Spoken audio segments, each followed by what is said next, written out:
अस्सलाम वालेकुम एवरीवन, मैं हूं शाम भल्ली। उम्मीद है आप सब खैरियत से होंगे। आज के व्लॉग के साथ आपकी खिदमत में हाजिर हूं। आज के व्लॉग में इस मौजू पे बात मैं करना चाहता हूं कि जो अमेरिका का इलेक्शन 5 नवंबर को होने जा रहा है, उसमें किसके जीतने की ज़्यादा उम्मीद है और क्या क्या दोनों की बुनियादी पॉलिसीज़ या बुनियादी इख्तलाफ है दोनों उम्मीदवारान का। दोनों उम्मीदवार मैं इसलिए कह रहा हूँ, बेसिकली तो 3 उम्मीदवार हैं, एक आज़ाद है, लेकिन उनकी अहमियत जो है वो ना होने के बराबर है। उनकी कोई इतनी वैल्यू नहीं है, मतलब उनके कोई इतने वोटर्स वगैरह भी नहीं है, क्योंकि यहाँ पे अमेरिका में जो किसी पार्टी की तरफ से, जमात की तरफ से सपोर्ट याफ्ता, हमायती याफ्ता उम्मीदवार होता है, उसी की ज़्यादा जो वैल्यू होती है, लोग उसी को ज़्यादा वोट देना पसंद करते हैं। तो यहाँ पे बुनियादी तौर पर 2 जमातें हैं, एक रिपब्लिकन और एक डेमोक्रेट्स। तो रिपब्लिकन की तरफ से, जैसे कि अक्सरियत जानती है कि डोनाल्ड ट्रंप को दोबारा नॉमिनेट किया गया है सदर के लिए, और डेमोक्रेट्स की तरफ से जो वाइस प्रेसिडेंट है अमेरिका की, कैमला हैरिस, उनको उनकी पार्टी ने नॉमिनेट किया है आगे से प्रेसिडेंट के लिए इलेक्शन लड़ने के लिए, क्योंकि बाइडन जो है वो इस रेस से बाहर हो चुके हैं अपने बुढ़ापे की वजह से, या डॉक्टर के मशवरे से, या जो भी उनकी और कुछ मेडिकल वजूहात उन बिना पे कहा जाता है।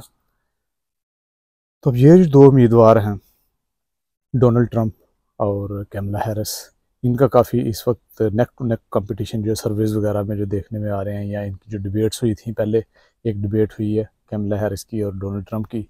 उस डिबेट में तो ये कहा जाता है कि जो प्लेटफॉर्म जिस पे डिबेट हुई थी, जिस चैनल ने उसको ऑर्गेनाइज़ किया था, वो एक मुतअस्सब चैनल था जो कि डोनाल्ड ट्रंप के या उनकी जमात के ख़िलाफ़ था।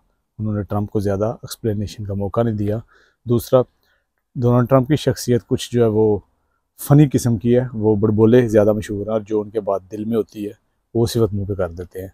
जैसे उन्होंने वहाँ पे भी जो इलीगल माइग्रेंट्स हैं, गैर कानूनी तौर पे अमेरिका में आए हैं, स्पेशली हेटी वाली तरफ से, उनको निशाना बनाया था उस डिबेट में, और कहा था कि अमेरिका के कुछ इलाके हैं, जैसे स्प्रिंगफील्ड एक इलाका, उसका उन्होंने नाम लिया था, और एक और इलाके का नाम लिया था कि वहाँ पे लोगों के कुत्ते और बिल्लियाँ चोरी होने की इतला मिली। बाद में पता चला कि जो गैर कानूनी तौर पे दूसरे मुल्कों से आए हुए हैं महाजरीन वहाँ पे हेटी से, उन्होंने वो चोरी करके तो खाए हैं कुत्ते और बिल्लियाँ।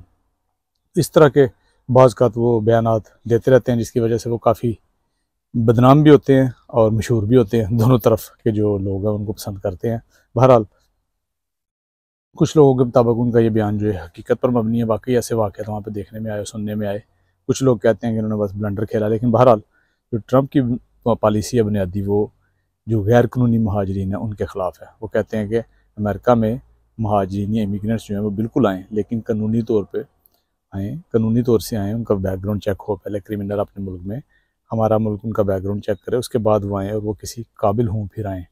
वो उनका कहना ये है कि जो गैर कानूनी महाजरीन की अक्सरियत इस दौर में, बाइडन के दौर में, कैमला हैरिस की वाइस प्रेसिडेंसी के दौर में आई है, गैर कानूनी महाजरीन की अक्सरियत उनमें से अक्सर क्रिमिनल हैं, वहाँ पे जेलों से भागे हुए हैं, जेलों से छूटे हुए हैं, जेलों से भागे हुए मफरूर हैं, जो बगैर किसी क्रिमिनल बैकग्राउंड चेक के यहाँ पे गैर कानूनी तौर पे आ गए हैं बॉर्डर पार करके अमेरिका में, और यहाँ पे आके भी वो एक तो हुकूमत पे बोझ बने हुए हैं, और दूसरा यहाँ पे आके मुख्तलिफ़ किस्म के जराइम में मुलवस हैं। तो उनका बुनियादी जो नुक्ता है वो गैर कानूनी जो महाजरीन हैं उनके ख़िलाफ़ है। वो कहते हैं उनको आके मैंने इलेक्शन जीतने के बाद वापस भेज देना पकड़ के। तो अगर इसको एज आ सदर देखा जाए, मतलब अमेरिकन बन के देखा जाए कि अमेरिका के सदर के तौर पे अगर उनका ये इकदाम होगा तो ठीक है, उस लिहाज से ठीक है। हर किसी को हक हासिल है कि वो अपने मुल्क, अपने जो शहरी हैं उनका पहले सोचे, और जो गैर कानूनी है उनके मतलब जो भी वो डिसीजन लेना चाहे, वो इट्स अप टू हिम। उसके बाद उनका ये भी कहना है कि मुख्तलिफ जो रियासतें हैं अभी, क्योंकि प्री वोटिंग जो यहाँ पे इलेक्शन 5 नवंबर को है, लेकिन उस दिन से पहले भी मुख्तलिफ सूबों में वोटिंग शुरू हो जाती है।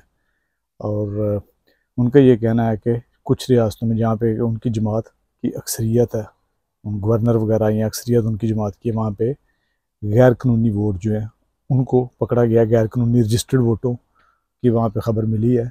और उन गैर कानूनी रजिस्टर्ड वोटों में उन लोगों की अक्सरियत है जो कि इलीगल यहाँ पे आए हुए हैं, यानी कि उनको वोट देने का हक हासिल नहीं है, क्योंकि अमेरिका में जो अमेरिकन सिटीज़न हो सिर्फ वही वोट अपना रजिस्टर करा सकता है।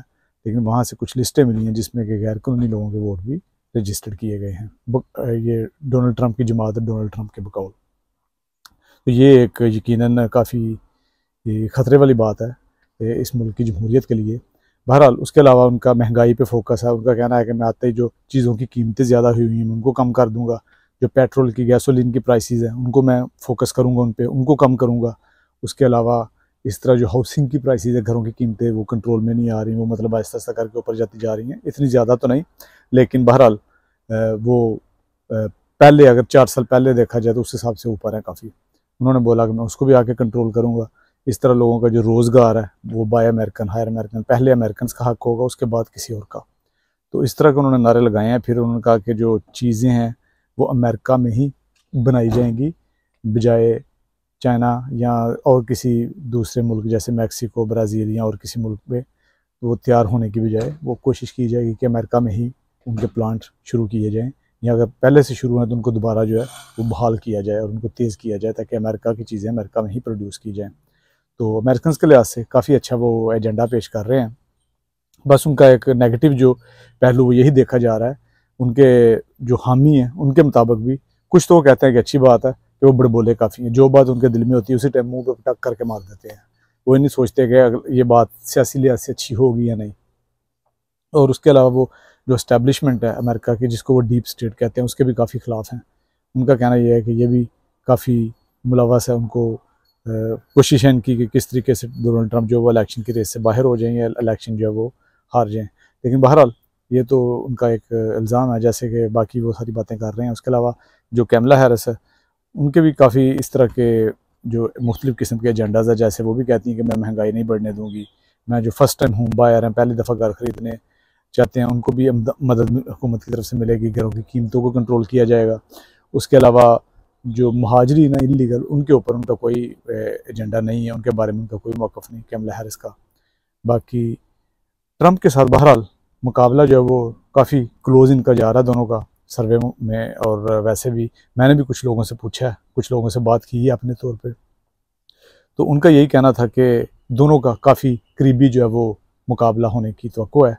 और कुछ ऐसे लोग जो पहले के ट्रंप के ख़िलाफ़ थे वो अब ट्रंप को वोट देने के लिए भी तैयार हैं, क्योंकि मौजूदा दौर में, बाइडन दौर में और कैमला हैरिस दौर में जो दुनिया की सूरत हाल हुई है बिलखसूस, वो ट्रंप के पिछले दौर में यकीनन नहीं थी। जैसे जंगें पूरी दुनिया में फैल चुकी हैं, अगरचे इसराइल के ऊपर आके इन दोनों जमातों का एक ही मौक़िफ़ है, इसराइल की हिमायत करना, लेकिन वो इनकी शायद जो मुल्क की पॉलिसी है, ख़ारजा पॉलिसी, उसका एक अहम पहलू है। लेकिन उसके अलावा ट्रंप यूक्रेन को पैसे देने के, रकम देने के काफ़ी ख़िलाफ़ हैं। और दुनिया में जो मुख्तलिफ़ किस्म की जंगें हो रही हैं, ट्रंप उनके पहले भी ख़िलाफ़ थे, अब भी ख़िलाफ़ हैं। वो एक कारोबारी इंसान है, जबकि मौजूदा दौर में बाइडन और कैमला हैरिस के दौर में ये जंगें बढ़ती चली गई हैं और इस वक्त पूरी दुनिया के ऊपर तीसरी आलमी जंग के भी ख़तरे मंडरा रहे हैं इसी दौर हुकूमत में। इस वजह से ये भी एक प्लस पॉइंट ट्रंप को हासिल है कि उनके दौर में जब अमेरिका के कोरिया के साथ भी इस हद तक हालात पहुँच चुके थे, लगता था कि कोरिया शायद अमेरिका के ऊपर कोई न्यूक्लियर हमला कर दे, लेकिन ट्रंप जब गए थे गालिबन शुमाली कोरिया के दौरे पे, तो उन्होंने जनूबी कोरिया के जो प्रेसिडेंट हैं उनके साथ हाथ आगे बढ़ा के उनके मुल्क में दाखिल होके हाथ मुसाफा कर लिया था, उनके मुल्क में दाखिल होकर बाहर आ गए थे। तो इस तरह एक अच्छा उन्होंने शो किया था जेस्चर, जिससे दोनों मुल्कों के हालात जो हैं वो बेहतर हो गए थे। तो उन्होंने अपने दौर में जंगें जो हैं उनका यकीनन ख़ात्मा किया था। तो ये एक उनका प्लस पॉइंट यकीनन है।